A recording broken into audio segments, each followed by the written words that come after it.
Hello friend, my name is CA Anuskar and today we are going to discuss our last topic, that is general. I am assuming that you have gone through the last video before coming here.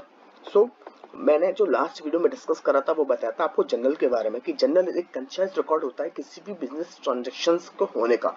कोई भी, जैसे कि अगर आप कोई building बनाते हो तो उसमें सबसे इम्पोर्टेंट जो पार्ट होता है वो नींव का होता है, कंस्ट्रक्शन के प्लेटफॉर्म का होता है। तो कॉमर्स की जो लाइन है उसमें अकाउंटिंग में जनरल हमारे लिए वो काम परफॉर्म करके देता है। General prepare a base of accounting जिसके ऊपर हम अपनी अकाउंटिंग की और कॉमर्स की जो फाइनेंशियल ट्रांजेक्शन की बिल्डिंग है वो प्रिपेयर करते हैं और on the top of that financial statement बनाते हैं टॉप फ्लोर पर। In the last video we have discussed the type of the journal entries. Now we will going to discuss each and every type of journal entries in a detailed manner. So our first type is opening entry. Opening entry is referred to as first entry that is recorded. It means that कि कोई भी business अगर पहली बार चालू हुआ है तो पहली एंट्री जो पास होगी उस बिजनेस की, आइदर कैश लाने की, असेट्स लेके आने की, लायबिलिटी लेके आने की, आइदर ऑन द डेबिट और क्रेडिट साइड, वो ओपनिंग एंट्री कहलाएगी। एक पार्ट। सेकंड थिंग इज कि विच इज ब्रॉट फॉरवर्ड, अगर कोई बिजनेस पुराना चला आ रहा है उसकी जो फाइनेंशियल ट्रांजेक्शन में अकाउंटिंग ईयर चेंज होता है, फाइनेंशियल ईयर चेंज होता है, उसमें जो फाइनेंशियल ईयर के ऑन फर्स्ट अप्रैल जो पहली एंट्री पास करेगा वो भी ओपनिंग एंट्री कहलाएगी। इसमें क्या लेके आएगा, ओपनिंग एंट्री में जो लास्ट ईयर के जो बैलेंसेस है वो कैरी फॉरवर्ड होके आएंगे करंट ईयर में।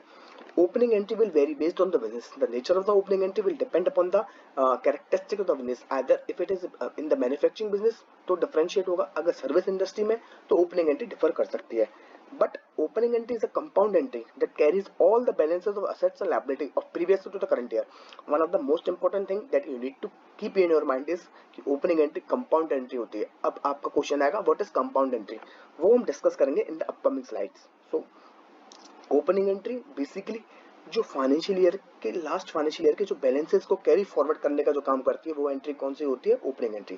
अब second topic is our closing entry. Closing entry opposite to the opening entry. जब हमने ओपनिंग एंट्री पास करी है करंट फाइनेंशियल ईयर की ऑन द फर्स्ट अप्रैल, बिल्कुल शुरुआत में, तो बैलेंसेस कहीं ना कहीं से आए होंगे। वो बैलेंसेस कहाँ से आते हैं, हमारे क्लोजिंग एंट्री से। जब भी किसी फाइनेंशियल ईयर का एंड होता है तो business need to pass a entry जिसको हम क्लोजिंग एंट्री कहते हैं। क्लोजिंग एंट्री जो होती है वो अकाउंटिंग ईयर के last date on the 31st of March पे पास होती है। It involves shifting data from temporary account on the income statement to permanent account on the balance sheet. It means that एक closing entry जो होते हैं बहुत बड़ा काम परफॉर्म करके देती है हमारे लिए। वो हमारे जो टेम्परेरी अकाउंट होते हैं इनकम स्टेटमेंट में, हमारे P&L में कोई टेम्परेरी अकाउंट है जो हमने एक्सपेंसेस और रेवेन्यू के टेम्परेरी बेसिस पर बना रखे थे, बट उनमें कुछ बैलेंसेस अभी रह गए हैं, either on the short term basis on the long term basis. हम उनको कैटेगराइज करेंगे, देन वो अकाउंट हमारे टेम्परेरी नेचर से हटकर एक फाइनेंशियल ईयर के लिए और other more than one financial year के परमानेंट नेचर के अकाउंट ट्रांसफर होंगे बैलेंस शीट में। सो क्लोजिंग एंट्री होती हैं जो हमारे टेम्परेरी अकाउंट के जो बैलेंसेस होते हैं उनको परमानेंट नेचर में कन्वर्ट करने के लिए हेल्प करती है। All income statement balances are eventually transfer to return earning. It means that अगर इनकम स्टेटमेंट बनाए सो अदर बिजनेस में प्रॉफिट होगा या लॉस होगा, वो प्रॉफिट और loss at the end of the year जो क्लोजिंग एंट्री की मदद से किस में ट्रांसफर होगा, return earning. As you know कि रिटर्न अर्निंग पार्ट होता है कैपिटल का और कैपिटल इवेंचुअली पार्ट होती है बैलेंस शीट का। तो सब हेडिंग से हम किस में पहुंच गए, मेजर हेडिंग में। इनकम स्टेटमेंट के जो बैलेंसेस है वो हमने किस में ट्रांसफर कर दिए, बैलेंस शीट में। Eight the end of the year जो इन्वेस्टर होते हैं वो क्या देखते हैं, हमारे balance sheet. Phase of the business क्या होता है, फाइनेंशियल स्टेटमेंट का बैलेंस शीट। तो बैलेंस शीट में बैलेंसेस कहां से आए, इनकम स्टेटमेंट, वो किसके थ्रू आए, क्लोजिंग एंट्री के through. Third one is our transfer entries. अब आप पूछोगे ट्रांसफर एंट्रीज क्या होती है। सो माय फ्रेंड, किसी बिजनेस में हम जैसे ट्रांजेक्शन करते आ रहे हैं, so our business on the regular basis और उसके साथ साथ अपनी रिकॉर्डिंग भी कंटिन्यूस बेसिस पर चली आ रही है। अब कुछ ट्रांजेक्शन ऐसे होते हैं जो अकाउंटेड एक कंसोलिडेटेड बेसिस पर रिकॉर्ड कर लेते हैं। अब हमारे बिजनेस में तो डिवीजन भी हो सकते हैं, डिपार्टमेंट भी हो सकते हैं। हमने असेट्स रिकॉर्ड कर रखे हैं on a consolidated basis, divisions में हमने सेग्रीगेट नहीं करी, लेकिन जो हमारे रिसोर्सेज यूटिलाइजेशन हो रहे हैं वो डिविजनल बेसिस पे हो रहे हैं, डिपार्टमेंट बेसिस पे हो रहे हैं।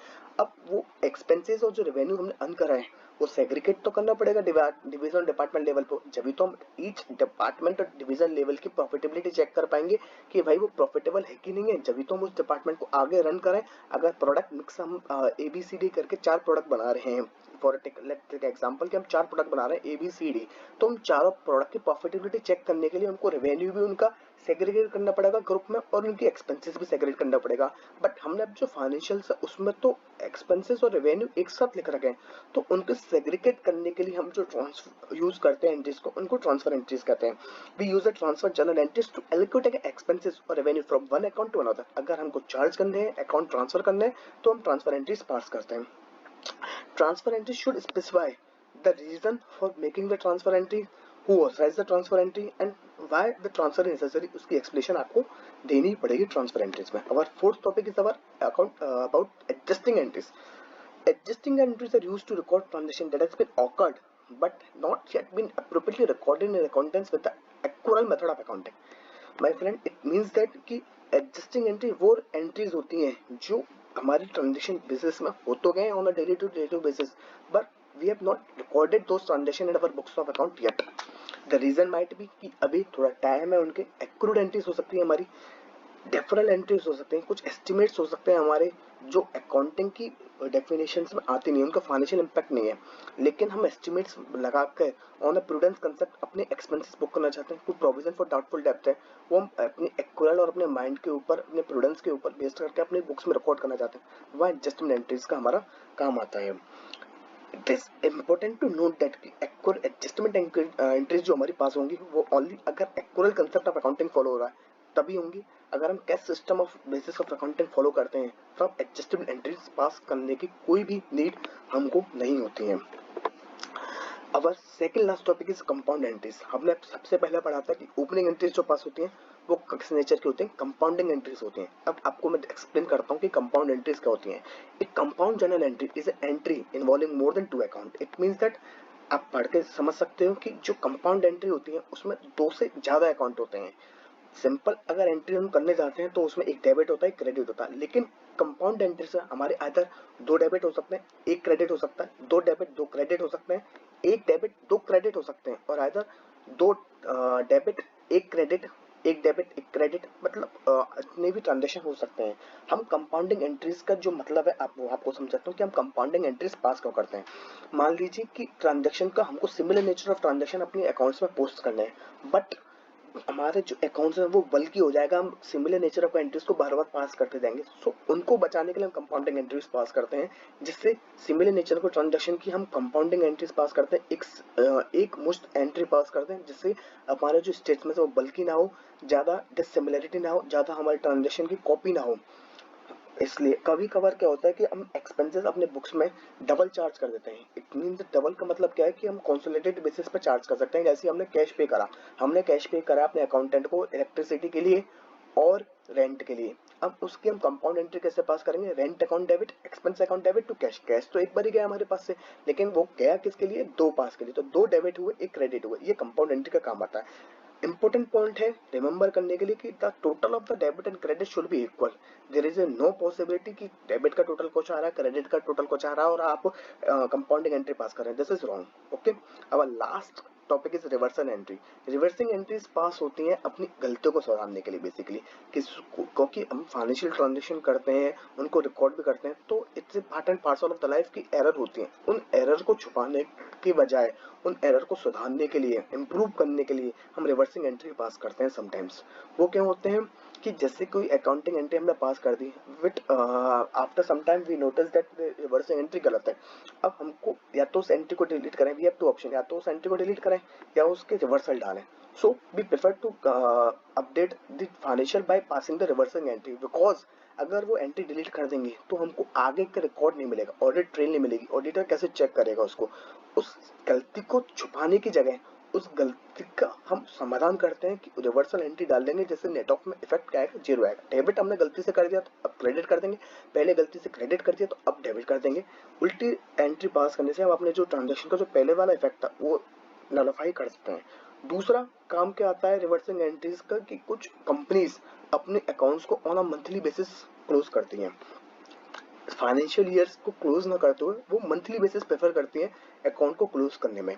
सो एक अकाउंट जो क्लोज हुआ है लास्ट मंथ में, उसको रीओपन करने के लिए 1 तारीख को रिवर्सिंग एंट्री पास करनी पड़ेगी हमको, तो वो भी रिवर्सिंग एंट्री होती है।